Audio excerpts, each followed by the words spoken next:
Hi, you are listening Son of Satan by Abhijit Chakraborty. Manish, driven by a sense of urgency to return home swiftly, promptly arranged an Uber ride for the quickest commute. Employed by a multinational corporation, he diligently worked night shifts for nearly 6 months. Despite the demanding schedule, Manish found solace and happiness in the company of his wife, Tanya, and their delightful 5-year-old son.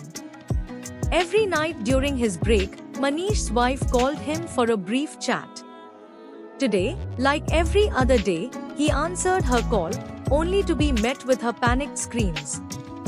Save me, she cried before the line abruptly cut. A chilling realization dawned: someone posed a threat to her life. Engulfed in profound contemplation, each passing minute felt as if it stretched into an agonizing hour for Manish. Sensing the urgency, he urgently instructed the driver to hasten their journey.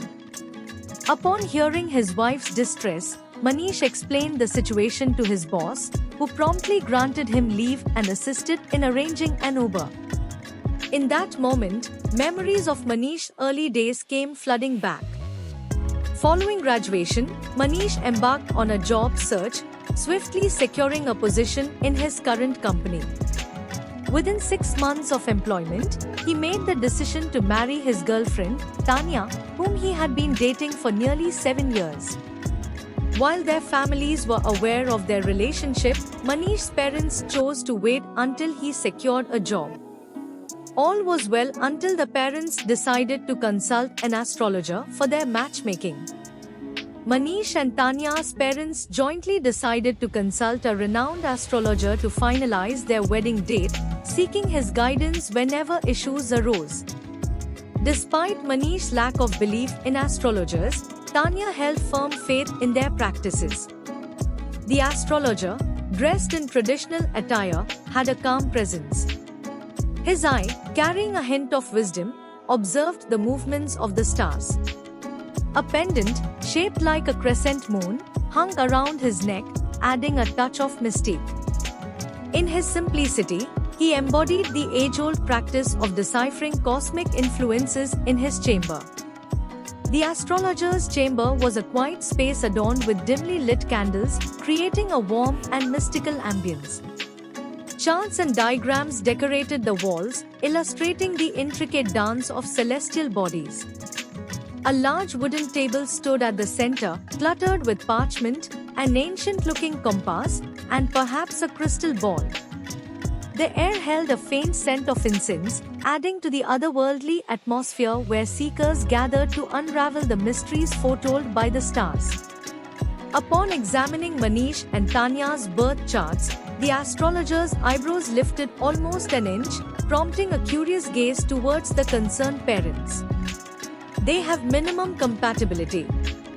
In future, Tanya will give birth to a son of Satan. Manish's father, well-versed in scriptures, comprehended the grave implication of the term son of Satan, causing him to sink onto the floor in disbelief. On the other hand, Tanya's father, unfamiliar with this concept, sought an explanation, his curiosity driving him to understand more about what was foretold. In response to his inquiry, the astrologer elaborated: Satan, also recognized as the devil or Lucifer, is a figure in Abrahamic religions. This entity is believed to tempt humans towards sin or deceit. In Christianity and Islam, Satan is often depicted as a fallen angel or a jinn. Initially possessing great piety and beauty, he chose to rebel against God. But we are Hindu, Tanya's father said. In Hinduism, the equivalent of Satan is known as an Asur. The astrologer cautioned that Tanya's son is predicted not only to bring harm to his own mother but also pose a threat to humanity, he warned solemnly. Upon hearing the ominous prophecy, they contemplated calling off their marriage, but Manish remained unconvinced. Seeking clarity, he consulted a doctor who reassured him that such a concept had no basis in medical science. Undeterred, Manish and Tanya decided to elope, renting a house and secretly tying the knot. Despite Tanya's efforts to make him understand, Manish's choice prevailed. The consequence was a rupture in communication with both sets of parents who disapproved of their secret marriage. 2 years later, Tanya had a baby boy, perfectly healthy. Seeing their son, Tanya realized the astrologers' predictions were false. They lived happily together in peace. Nearly a year later, upon learning that their son and daughter-in-law, along with their grandson, were leading a happy and uneventful life, Manish's parents decided to visit them. Tanya was overjoyed by her parents-in-law's surprise visit.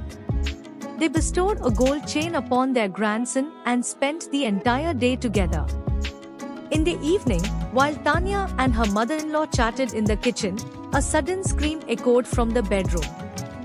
Rushing to the scene, they discovered Tanya's father-in-law on the floor, gasping for breath. It appeared that he had witnessed something unsettling. Tanya looked at her son. He was lying on the bed, engaged in solitary play. Witnessing the emergency, she immediately called Manish. As Manish arrived, they hurriedly took his father to the nearby hospital, where he was pronounced dead upon arrival. After Manish's father's mysterious death, doubts about the prophecy emerged. Tanya started suspecting her son, but Manish was reluctant to believe it. Every night, a dog went missing, and its half-eaten carcass was found the next morning. The driver brought the car to a halt. With the sudden cessation of the engine, Manish was jolted out of his reverie, realizing he had arrived home. Since his boss had already paid online, there was no need for him to pay the Uber driver. He swiftly exited the car and entered his rented house. Manish ran around searching for his wife, Tanya, in the dense darkness. Unable to locate anyone due to the lack of light, he decided to look for the switchboard, hoping to turn on the lights and find her. He fumbled in his pocket for his mobile phone and turned on the torch. He scanned the walls, looking for any sign of the switchboard. He walked cautiously, avoiding the furniture and other obstacles that he could barely see. He finally spotted the switchboard. He felt a surge of relief. He reached for it and turned the switch on. Nothing happened. He flipped another switch. Still nothing. He realized with dismay that there was a power cut, and he was still in the dark. He felt a cold sweat on his forehead and a sinking feeling in his stomach. Determined to find Tanya, he carefully used the torch of his mobile phone to explore every corner. To his dismay, he observed bloodstains on the walls, suggesting a violent confrontation. Filled with fear, he noticed a lengthy blood trail leading from the kitchen to the bedroom, indicating a possible dragging of the victim after the murder. Strange, large footprints resembling cloven hooves heightened his anxiety, reminiscent of the ominous prophecy. Overcoming his apprehension, he mustered the courage to enter the bedroom, tracing the path of the long bloodstain. When he reached his bedroom, he stumbled over something, landing on his knees. His mobile phone slipped from his hands and fell at a distance. Straining his eyes in the darkness, he couldn't discern what he had tripped over. The only visible object was his mobile phone, its torchlight illuminating the room. He crawled to retrieve it and directed the torch towards where he stumbled. In its light, he discovered his wife's lifeless body on the floor, without a head.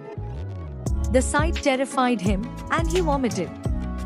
After a moment of complete silence, lasting almost a minute, he heard munching sounds from under the bed. Shining the torch beneath, he was astonished to find his son transformed into a demonic figure, horns, cloven hooves, naked with unusually hairy legs, and a tail. His entire body was red, and before him lay a severed head, half of which had been gobbled up.